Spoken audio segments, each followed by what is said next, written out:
Salut les amis, temps pourri. Je suis avec le 2,5. J'ai écouté pas mal vos avis concernant le petit bruit Villebrequin. Donc on va le faire ensemble. On va démonter le petit cache là et voir déjà en premier lieu s'il y a du jeu au niveau des roulements. Vous pouvez voir aussi que j'ai acheté un UFO tout neuf. Donc tout le complet là qui vient devant parce que celui-là a été cassé comme vous pouvez le voir. Donc les deux neufs et puis ils sont quand même un peu fanés tout ça. Alors c'est que du cosmétique mais c'est bien. En plus j'ai les deux petits guides là qui sont manquants, qui viennent ici. Complet et surtout là le choix a été long, je vais le sortir. Le choix a été long parce que j'ai hésité longuement au niveau de la couleur, mais pas que, aussi au niveau de la forme. C'est un modèle UFO, je l'ai pris blanc pour vraiment faire le côté 97, donc full blanc, devant, derrière, et juste le réservoir, oui, bleu. C'est le modèle, il y a plusieurs modèles chez eux, je crois qu'il y en a 3 exactement. Donc court, super motte, toujours plus long que celui-là. Mais voilà, avec un look un peu origine, je vous ai mis un origine à côté, donc c'est vraiment le vieux celui-là. Mais on peut retrouver le devant, cette petite découpe, tout ça, en plus moderne, en plus sympa. Donc ça va être de l'esthétique, mais il va falloir que je monte ce garde-boue, les protections neuves, et déjà elle aura beaucoup plus de flow, plus la vérification de la... Pardon, je fais tout en même temps, du vilo, et aussi, normalement, je les ai mis par là, je me suis commandé des gicleurs ralenti et marche. Donc en ralenti, on est en marche, je crois que j'ai pris un 170, ouais c'est ça, et le ralenti, c'est un de mémoire 40 et 42. Je vais faire aussi quelque chose que j'ai fait, une petite erreur peut-être, c'est j'ai surgraissé peut-être mon filtre Cayenne, donc je vais le renettoyer et le regraisser très légèrement. Du coup ça va peut-être m'appauvrir en bas et aussi en haut, donc toujours pareil avant de démonter, peut-être faire ce petit test. Malheureusement le temps le permet pas. J'ai aussi ce durit là, vraiment pourratch, c'est un truc vous savez là qu'on peut faire soi-même et tout, et spongieux on va dire, donc je pense que ça vient plus de la durite peut-être avant de tout vraiment m'embêter à tout refaire. En plus là il y a une espèce de S de l'espace, donc je pense que tout ça n'aide pas. Et puis avant tout ça je vous fais juste une petite présentation d'un produit et après on attaque avec Zega qui fait ça. Ils font des Wi-Fi et des 4G, donc avec une puce. Donc l'avantage de la puce, c'est que même si on vous coupe comment dire ça, le courant, il y a toujours le lien entre votre téléphone et en plus, évidemment, elles sont en panneau solaire, donc le téléphone, donc en fait, on ne peut pas vraiment être piraté. On peut pas vraiment les déconnecter. Donc moi, j'ai quand même pris une Wi-Fi pour chez moi, voilà, je tiens à préciser. Pourquoi? Parce que voilà, tout ça quoi, on est d'accord, c'est toujours bien d'avoir une caméra. Le 12 c'est bien, mais la caméra c'est mieux. Ça prévient. On peut parler au mec. C'est pas mal, il y a une application gratuite, on peut parler, il y a la lumière, on peut enregistrer, parler. J'ai vraiment testé moi de mon côté, là c'est compliqué parce qu'en plus je capte pas là, mais vraiment c'est plutôt bien fait. Il y a une rotation dans tous les sens, donc 360 plus au bas en fait, on pilote, on fait vraiment ce qu'on veut. Après c'est des caméras qu'on trouve... voilà, elles se ressemblent vraiment toutes les caméras. Là, le gros point de Saint-Là, c'est que c'est fourni avec un kit complet panneau solaire. Il y a pas mal de câbles, on peut le déporter, il y a les supports, il y a tout. Et surtout, elle existe, alors moi, c'est pas le cas, mais en 4G, l'avantage, c'est, on paye un abonnement de la puce, en fait. Après, il y a 0 abonnement, ça c'est cool. Donc c'est totalement gratuit. La Wi-Fi, l'avantage, c'est que, voilà, on n'a rien à faire. Après, sinon, on achète une petite puce, un abonnement à 3-4 euros par mois. On l'installe dedans et là on peut la mettre au milieu de rien en fait, donc même au fond de votre jardin, au fond sur une deuxième maison où il n'y a pas forcément internet, un cabanon etc, un endroit sympa tout simplement où on a peur de se faire visiter. Donc franchement je vous mettrai les liens en description de tout ça, mais voilà, je pense que au bout d'un moment il faut un peu investir aussi là-dessus, pas que dans les outils et surtout les brels. Mais bon, c'est fini avec ça. En attendant, protégez vos bécanes surtout, c'est important. Soyez solidaires aussi, parce que c'est ce qui fait la force. Et puis, on attaque la 2,5. Donc, je vais démonter ça et on se retrouve pour voir s'il y a du jeu là-dedans.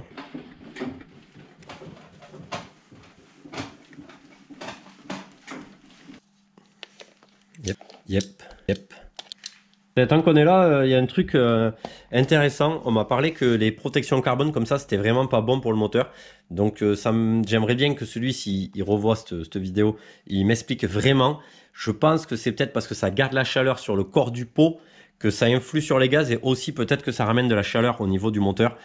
Si on peut vraiment m'aiguiller là-dessus, ça peut être très intéressant parce que voilà, sur les deux temps, c'est vrai qu'on n'en parle pas souvent de ce truc-là. C'est plus les 4 temps qu'on bande que bon, c'est notre délire. Bon, c'est de la pâte à joint, ok. C'est moyen, on est d'accord. Alors maintenant, il faut que je le prenne à pleine main. Alors là, je force pas vraiment, mais je vais me mettre dessus et vraiment regarder s'il y a du jeu.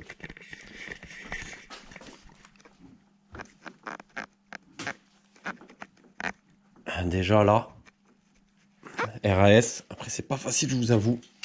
Je vais monter. Pardon, mais ce temps. Oh.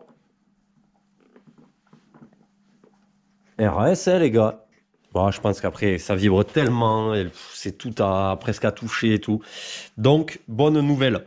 Pas de jeu dans le vilo. C'est déjà pas mal, ça me rassure. Ce que je vais faire aussi, peut-être là, c'est, vu que j'ai tourné à peine depuis la vidange, mais peut-être enlever le bouchon, peut-être la coucher pour pas vidanger et enlever le bouchon pour voir la limaille. Ça, je pense qu'on va le faire aussi. On fait quoi en premier? Allez, on va faire l'esthétique et après on fait ça. Allez, c'est parti. Bon, je vais pas vous expliquer, à changer un garde-boue, il y a 4 vis dessous. Sur le nouveau, il faudra le percer. Donc l'avantage, c'est que on pourra l'ajuster comme ça, comme on veut, pour que ça soit bien fité. La plaque, de toute façon, même si je mets une neuve, ça sera le même modèle, je pense. Donc ça peut être le truc final. Bon, je démonte ça. Je vais pas vous le filmer, mais on se retrouve une fois qu'on le positionne et avoir votre avis.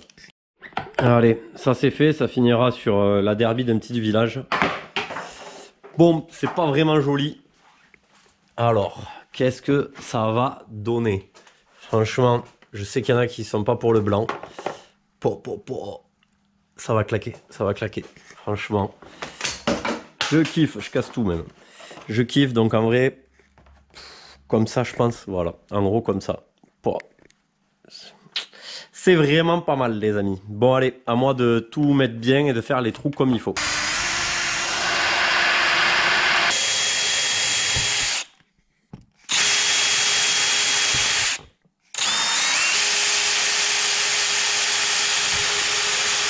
J'ai fait 88, du coup c'est du 6, j'ai un peu de jeu mais ça devrait le faire. On va mettre ça en place et après on attaquera là, mais il me tarde de voir le flow que ça a. Dites-moi dans les commentaires si vous aimez d'ailleurs, garde-boue blanc ou pas, le modèle, etc. Allez, c'est parti. Nous voilà, bon on ne se rend pas forcément compte là, mais quand on sera dehors, peut-être de ce côté. Voilà, déjà franchement ça l'a rajeuni tout en ayant un petit côté old school. Enfin moi je kiffe perso. À voir après plus tard avec la déco d'ailleurs, mais c'est pas mal. Il me reste les cache-fourches en blanc et ça va claquer. Allez, c'est parti. Je viens de monter le premier, je m'aperçois qu'en montant la petite bague là qui guide, en fait, ils avaient meulé là parce qu'ils ont décalé un peu la roue et du coup j'ai peur que de maintenant, du coup c'est comme si on rajoutait de l'épaisseur. J'ai peur que la roue tape en butée là. Et arrive au-delà, bon quand même c'est tellement raide que je pense pas, mais il va falloir faire un essai et je pense que ça va toucher. J'ai un peu peur, Donc je vais quand même les monter les deux et à voir, mais déjà ça change la gueule. Je suis un peu deg parce que le magasinier, là j'ai mis du produit en plus, ça jaunit, a marqué au marqueur sur mon dessus, c'est passé à travers la poche, donc voilà. Il faut que je trouve un truc pour que ça parte et en plus là le produit m'a jauni le blanc, donc je suis un peu dégoûté. Bon, on continue. Monter, donc franchement ça change tout, moi j'adore. On peut voir du coup là les deux protections de tubes avec les guides qui étaient manquants, mais sûrement à cause de la roue qui est excentrée, et le garde-boue tout neuf, donc tout en polysport. Petit truc que je viens de m'apercevoir, un montage un peu que je comprends pas, dites-moi vous. Je pense qu'en fait déjà ils ont meulé le tube là pour décaler la roue, mais pourquoi décaler la roue? Je pense que c'était par rapport au disque, par rapport à la patte et l'étrier. Mais ça n'a aucun sens vu que là, ils ont décalé le disque, on va dire, de 5 mm. Donc, dans ma logique, si on enlève les cales, le disque rentre. Du coup, on refait revenir la roue ici de 5 mm. Et on a la roue ici de 5 mm et toujours le disque qui va bien, quoi. Donc, dites-moi si vous me comprenez. Mais après, est-ce que c'était pour une histoire de cale? J'en sais rien. Mais bon, c'est pas très grave. Au pire de rajouter une cale de 5000, une bague, j'en sais rien. Donc, tant que j'ai pas démonté tout ça, je le saurai pas. Mais ça me fait un peu flipper, je vous avoue, ce montage-là, peut-être à rectifier. Donc, ça veut dire qu'ils auraient peut-être meulé là pour rien.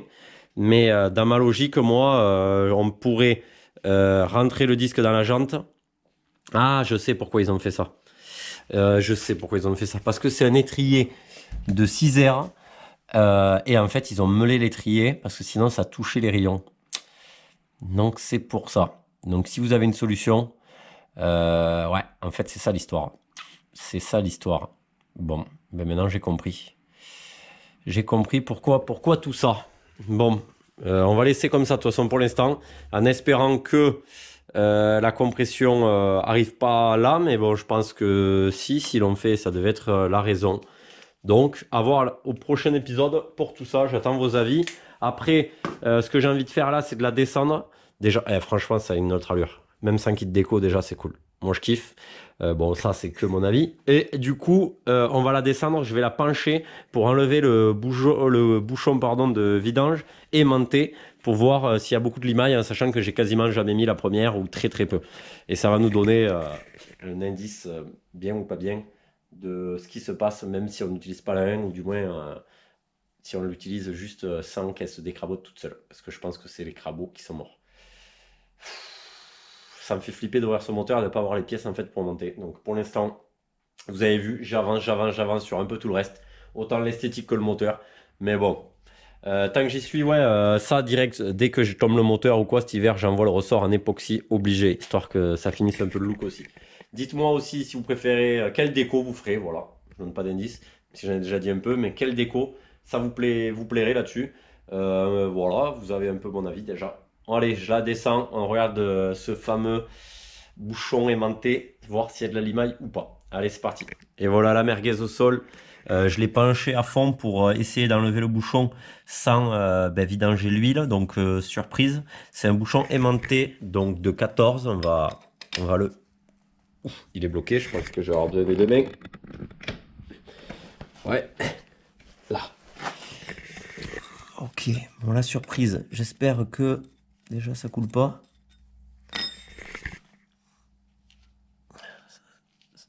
Ça serait bien.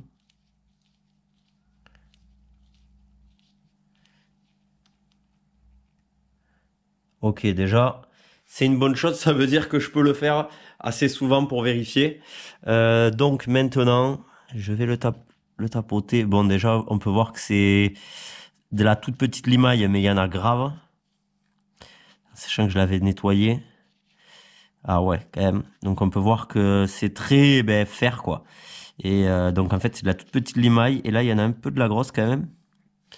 Ouais, il y en a quand même un paquet, quoi. Il y en a quand même un paquet. Je sais pas si... Voilà, ça fait un peu comme de la pâte à rôder. Et c'est ça le gros problème.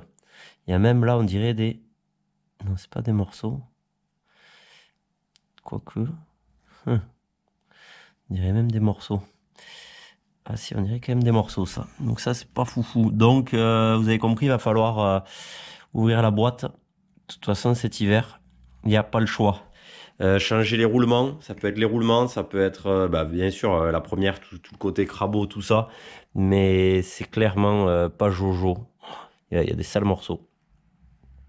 Donc, il y a du taf. Ça, c'était un peu obligé, mais je pensais pas que ça allait être si, entre guillemets, grave.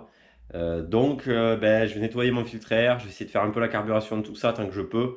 De toute façon, le temps commence à puer. Mais voilà, cet hiver, je vais tomber le bloc et on va ouvrir ensemble et voir.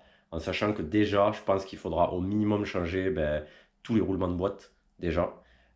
Sûrement spi et roulement de vilo parce que bon, c'est toujours pareil, on ne sait pas. On verra bien, ça m'étonnerait que ça soit nickel. Bon, je nettoie tout ça bien comme il faut.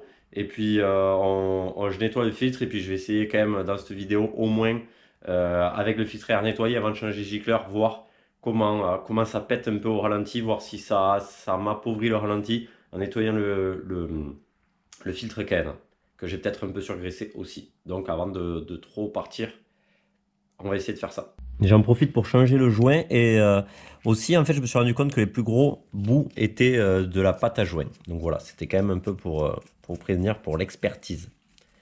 Bon, nous voilà en test. J'ai dévissé la vis de richesse de 2 tours. Normalement ça l'appauvrit un peu en bas, mais bon, ça va pas d'être forcément trop ça. Du coup j'ai nettoyé un peu le filtre aussi pour peut-être appauvrir un peu. J'ai le réservoir qui fuit comme un idiot, j'ai fait le plein ici là. J'avais tenté une réparation, évidemment ça tient pas, ça en met partout. Si vous avez une astuce, on m'avait dit avec du PU à faire fondre dessus, donc allez, on va monter, voir comment ça réagit. En tapant dedans un peu. Bon, il y a du gravier, je vais pas faire le trou. C'est surtout pour voir le comportement. Là, vous voyez, c'est encore riche, on dirait, mais là, nickel. C'est vraiment le bas. Je pense que le gicleur, ça peut y faire le ralenti.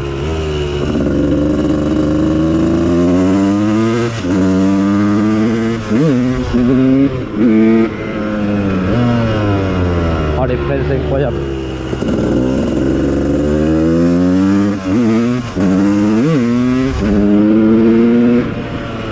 Ça commence à être beaucoup mieux.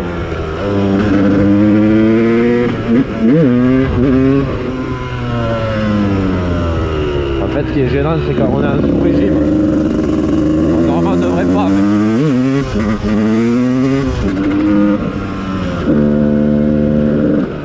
Mais voilà, essayer de régler quand même ce souci-là.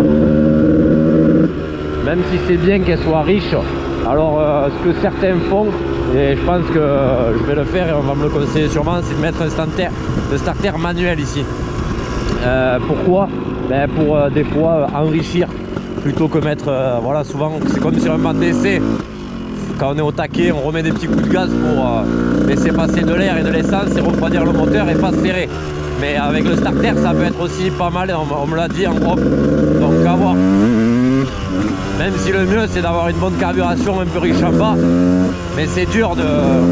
faut être au point près quoi, pour rester à peine un peu riche en bas tout en étant pas emmerdé avec ce comportement trop riche justement sur le filet. On va aller se poser un peu plus loin.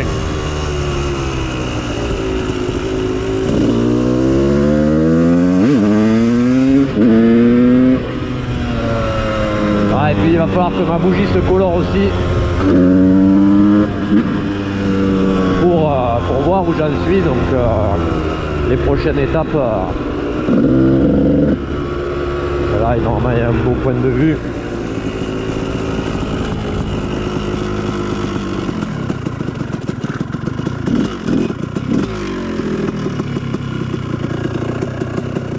Là. Donc les prochaines étapes, ça va être essayer de réparer ce fameux réservoir, si je peux le souder, voilà, faire une bidouille et surtout la carburation. Donc essayer de faire les deux une fois que j'aurai enlevé le réservoir. En plus pour le carbu c'est beaucoup plus simple. Donc je pense que je vais réduire le gicleur de ralenti et avoir l'aiguille. J'ai peur de remonter, même si ça pourrait être bien d'avoir quand même essayé de la régler avec l'aiguille au milieu.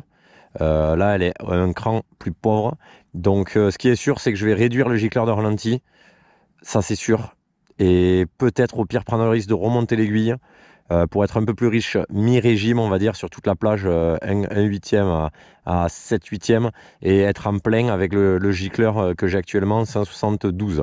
Je pense peut-être pas celui-là le laisser en 172 pour l'instant, et peut-être enrichir le milieu et ouais, mettre un ralenti plus bas et y aller plutôt à tâtons. Ce réservoir, comme je disais, déjà niveau look, ben, je suis bien content, et surtout essayer quand même de la faire marcher bien avant de tomber le bloc pour cet hiver, pour vraiment tout désosser et voir quel est le problème au niveau de la boîte. J'espère que ça vous intéresse en tout cas. Je pense que déjà ça commence à être pas trop dégueu. Bon, toujours pas de béquilles, ça c'est pareil, on verra plus tard. C'est pas un absolu, c'est pas le problème. Mais déjà, écoutez les amis, on avance doucement et sûrement. Allez, c'était Manin sur Ral, et n'hésitez pas à commenter, à liker, à vous abonner. Ciao, ciao!